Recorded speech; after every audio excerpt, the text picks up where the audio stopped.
Interior, fashion, নাচ প্রতিটাই শিল্প। যেহেতু আমার বেসিকটা হচ্ছে আমি একজন কোরিওগ্রাফার, নৃত্যশিল্পী ছিলাম, টিচারও ছিলাম, সেক্ষেত্রে ইন্টেরিয়র কিন্তু একটা শিল্প। ইন্টেরিয়র নিয়ে কি কোনো একাডেমিক কোনো ব্যাকগ্রাউন্ড ছিল অবশ্যই আপনার? অবশ্যই। আমরা যখন ইন্টেরিয়র করতাম তখন এত ফোকাসিং ছিল না ইন্টেরিয়র ব্যাপারটা। অনেকেই জানতো না ইন্টেরিয়র যে একটা ওয়ার্ড আছে আমাদের বাংলাদেশের মানুষ। কিছু কিছু মানুষ যারা শৌখিন তারা বাসাটাকে ইন্টেরিয়র করতো। তো ওই সময় ক্ষেত্রে থেকে ইন্টেরিয়র করা হতো। যখন ফেসবুক পেজে যখন আমাদের ডিজাইনগুলো দেওয়া হলো তখন আস্তে আস্তে মানুষ এই যে ইন্টেরিয়র ব্যাপারে জানলো। আর অনেক আর্কিটেক্ট, ডিজাইনার, ইন্টেরিয়র ডিজাইনার বের হলো। এখন তো মানে নাচটা অনেকে হয়তো জানে, ওটা হাইট হয়ে গেছে আমার অ্যাজ ইন্টেরিয়র ডিজাইনার হিসেবে এবং ফ্যাশন ডিজাইনার, কোরিওগ্রাফার হিসেবে। ইন্টেরিয়র ডিজাইনিং এর সাথে ফ্যাশনের তো কোনো কানেকশন নেই, কিন্তু নৃত্যের সাথে সামহাউ ফ্যাশনের কানেকশন আছে। অ্যাকচুয়ালি ইন্টেরিয়র, ফ্যাশন, নাচ প্রতিটাই শিল্প। যেহেতু আমার বেসিকটা হচ্ছে আমি একজন কোরিওগ্রাফার, নৃত্যশিল্পী ছিলাম, টিচারও ছিলাম, সেক্ষেত্রে ইন্টেরিয়র কিন্তু একটা শিল্প।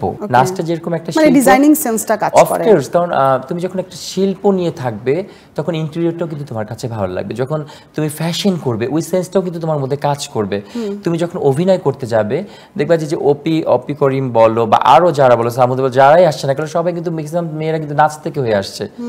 হ্যাঁ, তো কত সুন্দর ওরা কিন্তু অভিনয় ভালো করছে। তো আসলে নাচের মধ্যে কিন্তু অনেক গুণাগুণ থাকে যেটা আসলে পরবর্তী সেক্টরগুলোতে কিন্তু এটা খুব সাপোর্টিং হিসাবে কাজ করে, যেগুলো সৃজনশীল।